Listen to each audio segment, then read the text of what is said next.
Alors bonjour, je m'appelle Pierre, j'ai 28 ans. J'aime particulièrement les voyages et j'aime également les défis en général, avoir un peu de challenge dans la vie. Et puis j'aime aussi le sport, particulièrement les foot en famille. Et puis le théâtre, même si ça me manque un peu, ça fait longtemps que j'en ai pas fait. Moi je m'appelle Lucie, j'ai 26 ans. Moi ce que j'aime ce sont faire des rencontres, j'aime beaucoup les arts créatifs et j'aime la musique. Avec Pierre nous sommes mariés depuis 2 ans et nous habitions à Arras dans le nord de la France. Ce qui a marqué notre première année de mariage, ça a été l'accueil d'un réfugié afghan chez nous pendant à peu près 1 an. Il s'appelle Sattar et c'est vrai que ça a été une expérience très forte pour notre couple de pouvoir vivre cet accueil. Avant de partir, on partageait aussi ensemble des soirées musique avec des amis parce qu'on fait tous les deux de la musique. Lucie fait du piano et je fais de la guitare. Et donc on jouait dans un petit groupe avec 2 copains et puis on aime aussi beaucoup les jeux de société.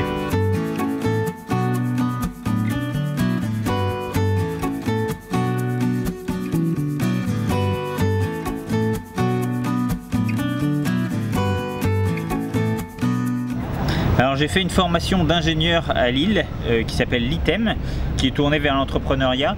Et durant mes études, en fait, je suis parti 2 ans à l'étranger. D'abord pour un stage en Inde durant 8 mois et ensuite je voulais découvrir un peu différentes manières de s'engager en solidarité internationale.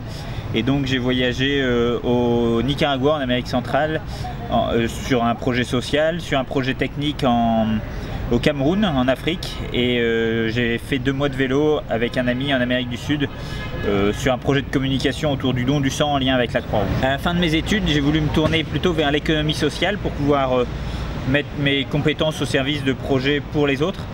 Et après avoir testé différentes choses, en 2016, avec une association, nous avons créé une école de production. Donc c'est une école qui accueille des jeunes de 15-16 ans en décrochage scolaire. En l'occurrence, celle-ci était à Lens, dans les métiers de l'automobile.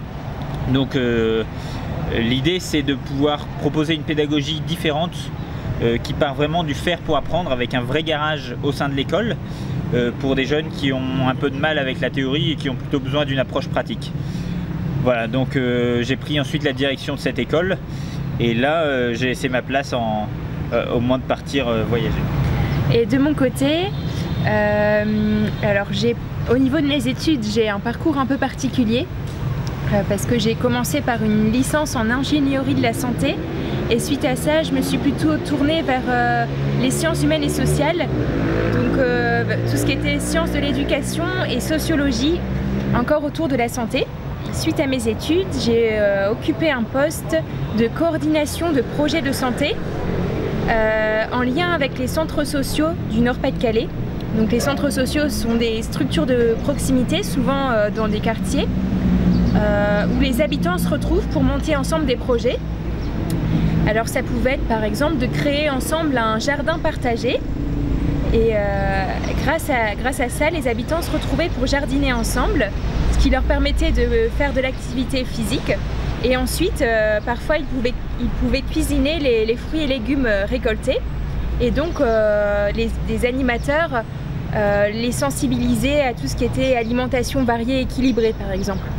Et moi, mon travail, ça consistait à réunir tous ces animateurs au niveau de la région Nord-Pas-de-Calais et à échanger avec eux sur les concepts d'éducation populaire et de développement du pouvoir d'agir des habitants.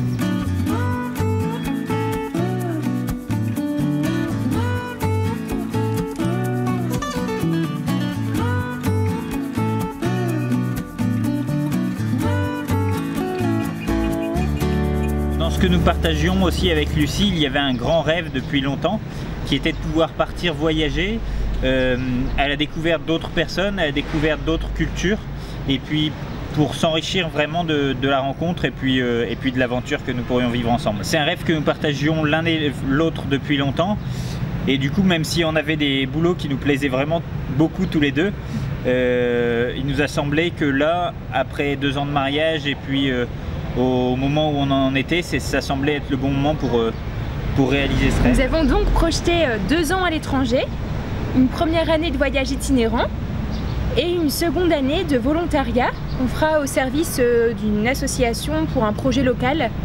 Voilà, donc à partir de septembre prochain, probablement. Et alors pour cette première année, nous avons décidé de partir à vélo parce que ça nous semblait un bon moyen pour aller à la rencontre des gens en ayant un rythme qui soit suffisamment rapide pour parcourir du chemin et en même temps suffisamment lent et à vitesse humaine puisque non motorisée pour être dans le rythme de vie des gens vraiment et puis pouvoir prendre le temps de la rencontre et prendre le temps de s'arrêter en fonction des événements, en fonction des opportunités ou des occasions qui se présentaient. Nous avons donc choisi de partir en tandem avec un tandem un peu particulier qui s'appelle un pinot, qui est un tandem semi-couché avec une personne assise comme sur un vélo normal à l'arrière et une personne couchée à l'avant. D'abord parce que le tandem, ça nous permettait de pédaler vraiment ensemble et de ne pas avoir l'un qui doit attendre l'autre ou l'autre qui a l'impression de se faire attendre. Donc ça, voilà, ça a la contrainte que nous sommes tout le temps ensemble, mais ça a l'avantage que du coup nous partageons le même rythme. Et par rapport à un tandem classique, celui-ci a l'avantage que les deux ont une bonne visibilité, qui est confortable, qu'on peut changer de position, et puis qu'il a aussi l'originalité qui va susciter un peu la surprise chez les gens et donc faciliter la rencontre. Nous avons voulu mettre ce projet de voyage itinérant au service d'une association. Donc on le vit en lien avec Enfants du Mékong, parce que l'éducation des enfants, c'est vrai que c'est quelque chose qui nous tenait à cœur tous les deux. Voilà, dans nos boulots précédents, on s'était donné pour ça. Et donc notre projet, c'était de communiquer auprès de nos proches et de notre entourage pour développer des parrainages d'enfants ici en Asie pour qu'ils puissent aller à l'école. Ce sont souvent des enfants pauvres dont les familles n'ont pas les moyens de les scolariser. Et donc le but, c'est d'impliquer nos proches, notre entourage, afin qu'ils parrainent des enfants. Donc nous aussi, nous parrainons une petite fille. Et d'aller à la rencontre de ces enfants pour les faire connaître à leurs parents et créer un lien entre filleul et parrain. Et aussi un lien de solidarité internationale entre deux pans de la planète qui sont assez éloignés. Et c'est vrai que ce lien avec Enfants du Mékong, ça permet vraiment pour nous de donner du sens à notre voyage. Alors nous sommes partis début octobre, donc il y a un mois et demi à peu près, du sud de la Thaïlande, et pour l'instant nous avons donc traversé une partie de la Thaïlande, le Cambodge d'ouest en est, et puis nous remontons le Vietnam depuis le sud. Nous sommes aujourd'hui dans les hauts plateaux vietnamiens, donc on est à peu près à 1000 mètres d'altitude, on commence à être dans les montagnes. Et donc nous continuerons ensuite vers le nord du Vietnam. On fera juste un petit crochet par les Philippines à Noël pour rejoindre ma famille. Et après nous continuerons à travers le Laos, la Thaïlande du Nord et la Birmanie, le Myanmar, jusqu'aux portes de l'Inde. Alors là nous sommes à peu près à 3000 km, nous venons de passer les 3000 km et nous rencontrons maintenant les premiers filleuls. Là nous avons rencontré 2 filleuls il y a 2 jours et nous en rencontrons à nouveau 2 demain.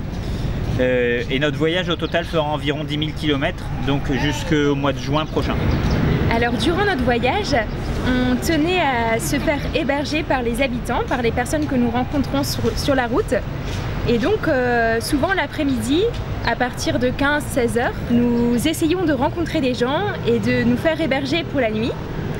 Alors c'est peut-être le point le plus compliqué du voyage pour le moment, parce que dans les pays que nous traversons, il est souvent interdit pour les gens d'héberger des étrangers. Nous sommes dans des pays communistes où voilà, le gouvernement tient à contrôler tout ce qui se passe au sein du pays, et c'est vrai que c'est compliqué du coup pour rencontrer les gens et demander à se faire héberger pour la nuit. Mais malgré tout, on a réussi à se faire héberger par quelques familles. Alors la plupart des familles qui nous hébergeaient, ce qui était amusant, c'est que souvent les grands-parents vivent avec leurs enfants et avec leurs petits-enfants. Voilà, on a vraiment la famille au sens large, et c'est vraiment intéressant pour nous de voir ce genre de choses. Et sinon, depuis un moment, on se fait héberger du coup plutôt dans des églises ou des temples. C'est plus simple parce que les religieux ont peut-être un peu de flexibilité par rapport aux lois instaurées qui interdisent d'accueillir des personnes étrangères. Et jusque là on a vraiment fait de très belles rencontres et ça nous fait plaisir de vivre ce voyage comme ça, de cette manière. Après au niveau du voyage, pour l'instant nous avons été même surpris de la facilité que nous avons eue dans ce voyage. Au niveau des éventuelles pannes, nous avons eu quelques crevaisons mais pas grand chose, et on a toujours pu réparer très facilement. Au niveau du rythme, on fait facilement entre 70 et 110 km par jour sans grande difficulté. Alors un peu moins là dans les montagnes, mais voilà, nous avons vraiment trouvé notre rythme ensemble et ça se passe très bien, c'est assez facile. En tout cas, n'hésitez pas à nous contacter par mail ou par Skype si vous souhaitez en savoir plus ou si vous avez des questions précises sur notre voyage. On sera ravis de vous répondre. On est vraiment très heureux de pouvoir partager notre voyage avec vous. Merci beaucoup à vous et à toute l'équipe enseignante voilà, autour de vous. Et à bientôt!